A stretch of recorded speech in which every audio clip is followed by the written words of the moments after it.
Hey guys, how's it going? Hope it's going well for you this morning. It's the 3rd of January 2019, Thursday. Just done the morning session and it's been a battle. So at the moment, let me just get this camera in view over here.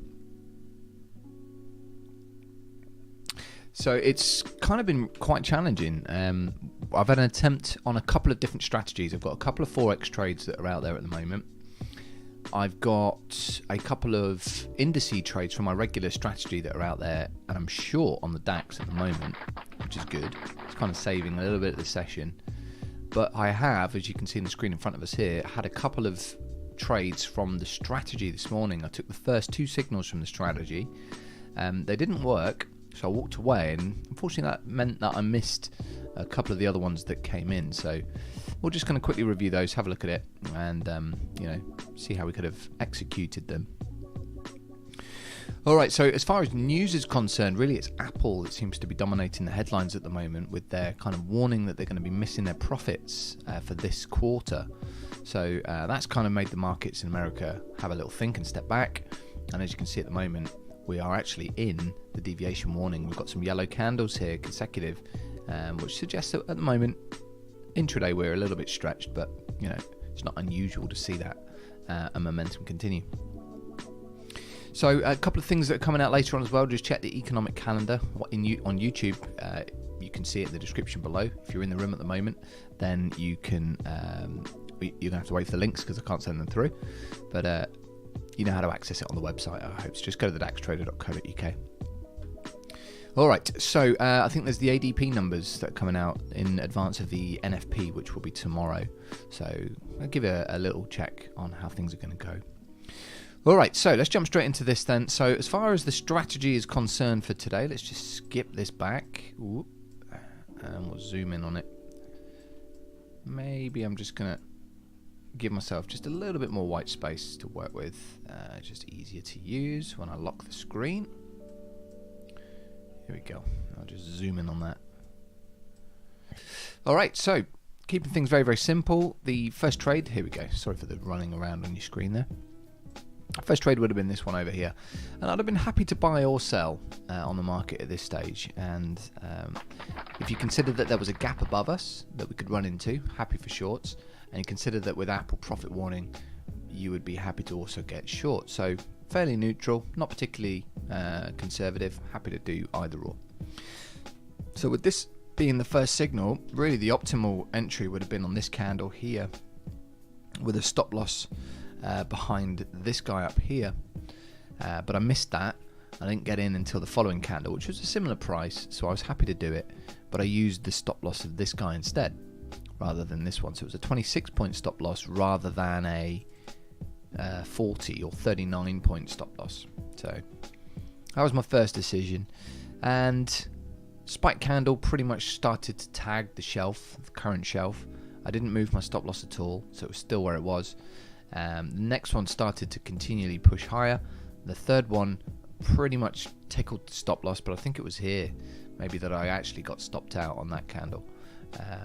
My broker's feed must be just very slightly different to the charting platform feed, but it was a little bit of slippage there, so it took me out for a little bit more than 1%, and that was one bullet down. So on to the next one, got straight into a buy signal, and I was a little apprehensive because of the reversal, but I'm neutral, happy to buy or sell.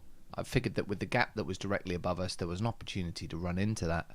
The other markets seemed to be having a bit of a spike as well, so I was happy to let that go. And I took a long and got in as soon as I could, and it started running a couple of points into profit before topping out. And if you like, we had this kind of wick on this candle here, and then that was the candle that I closed out. As soon as that one closed below my dynamic stop, closed out for about 0.6% loss. So not quite a full bullet, but it was still a losing trade. So that was the strategy. Had I have continued, that would have been a short right there, and the stop loss on that particular guy is 531, which would be up here. Putting a stop loss behind that,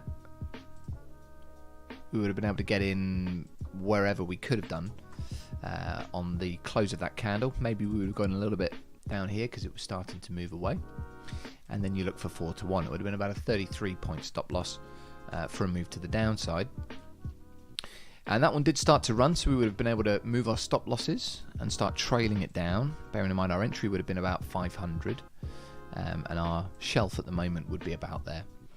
You got yourself into profit by 20 points, so you'd happily collapse the risk on that, move your stop loss to break even, and then just see what happens. And in this case, you would have been taken out probably at a break even. Next opportunity was a long here, and depending on where that happened, because that candle was difficult to see how quickly that took off, but you'd have got in somewhere towards the lower end of that candle. Stop loss underneath this guy, and you've been looking to do something like that. Now that looked like it also ran into profit by at least 20 points or so, so you would have also collapsed the risk. Now you've got a situation where you've got 2 consecutive yellow candles here, which are the warning deviation high candles. So with that, I'd be looking at trailing my stop loss behind the low of each candle. So in this case, I'd be trailing behind that guy now, and that's the time that would have been taken out. So I would have been able to bank a little bit of profit on that one, but you know, that would have been if I'd have executed it optimally. I didn't get in on that trade.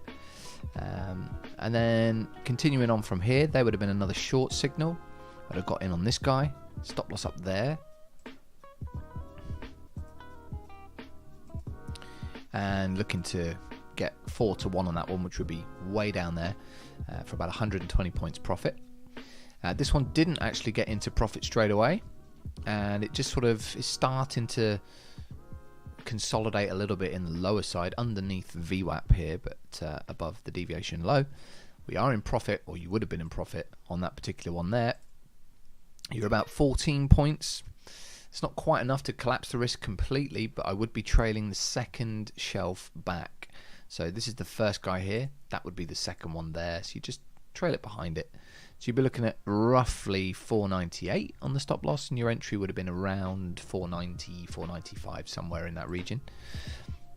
And you just continue to trail behind the second stop back, second shelf back. So there's your first deviation candle. If you get another one of those like that, be looking to trail the high of the current candle. And that one may have actually just stopped you out.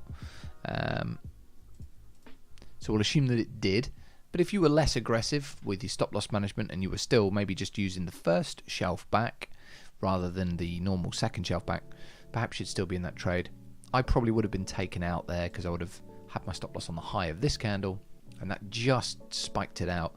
And as you can see, it continued to move to the downside, and you would have maybe taken a couple more points, but still there would have been a little winner there. But again, I wasn't in that trade, so I missed out on it. That sell signal would not have been taken for 2 reasons. One, because you've already seen a kind of 60-70 point move to the downside with deviation warnings, but the second one is already on a deviation warning. You would just ignore that trade. You wouldn't take it. Alright, what else have we got? We have got another sell signal here. That's a judgment call for you. I say for you, assuming you're using this strategy. For me, that would be a judgment call for me, and I guess it depends on where I am. If I'm already kind of 1% or 2% or so up, I'd probably leave it. But if I'm also got a bearish bias, I'd take it. Or if I'm neutral, maybe I'd consider it. In this example, let's take it. So 472 would have been somewhere around there is the stop loss at the moment. And so on the start of that next candle, depending on where you got in, your stop loss would be somewhere up here. Maybe you got in around about there, so you'd be looking at an 18-point stop loss on that trade. And you probably would have, just trying to think what I would have done here, where my stop loss would have been. I don't think it really makes too much difference. Perhaps the second shelf back, because you were a little bit in profit here, but you would have been taken out clean on there anyway. Even if you hadn't have moved your stop loss, that candle closing above would have meant you got out anyway. So regardless, it's pretty much gone. And that's the stage I probably would have walked away if I was still trading, because it's about 10 minutes until 11 o'clock. We're current anyway, and so this is up to date. And that is what happened on the DAX. Now the Dow is even more ugly than that. I mean, just look at that. I mean, a short here, long here, maybe a break even. Short here, maybe break even. Long here. Be lucky to get break even on that. It's just ugly. Maybe there's a little bit of some points that could be taken here, but really, I mean, that's just chop central, and that's the enemy of this type of strategy. Really, is choppy consolidation market conditions. Not great. And we'll just take a quick look in on FTSE. FTSE, the first signal we would have had on FTSE would have been a buy down here, and that would have been ignored because of the fact that it's a yellow deviation warning candle. The next signal would have been a buy over here, and that's a valid signal, but it would not have worked. If you'd have taken it, your stop loss would have been there. You would have got in perhaps there, and you're looking for 4 to 1, and you would have closed that trade out possibly on the tail of this candle because it took out your second shelf back, which would have been this guy. Or you would have closed out here when this candle closed below the super trend and it reversed. So it wouldn't have been quite a stop loss, but not far away. The next signal that would have been valid is this short, which you would have taken here. Stop loss would have been somewhere up here, I guess. Just sort of trying to connect the dots. It's behind that arrow. I can't quite see it.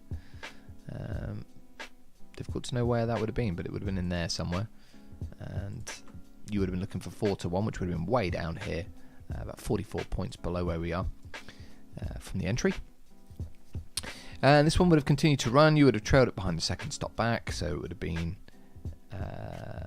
somewhere around there, second stop back. And this guy would have taken you out for a small winner. I better remove these because I didn't take either of them. And then you're up to current now with 2 choppy signals, and that's quite an interesting looking candle here, which has kind of burst through VWAP for now. So we'll keep an eye on it. So there you have it. That is the strategy for today, for the morning session, and a bit of a mixed bag really, but for me, only taking 2 trades from it. Neither of them worked, so I'm going to come back for this afternoon session and see how we get on with that instead. So I've updated the records with number 198 and 199, and we will see if we have any better joy in the second half of the session. Alright guys, hope you have a good trading day, and if you want more from this, then leave a comment or a like in the description below, or the video below. Contact me on Twitter and Telegram if you want any information. You can get hold of me on email as well. But otherwise, we'll catch up with you again probably later on this afternoon for the afternoon wrap-up session. Alright guys, take care. See you later.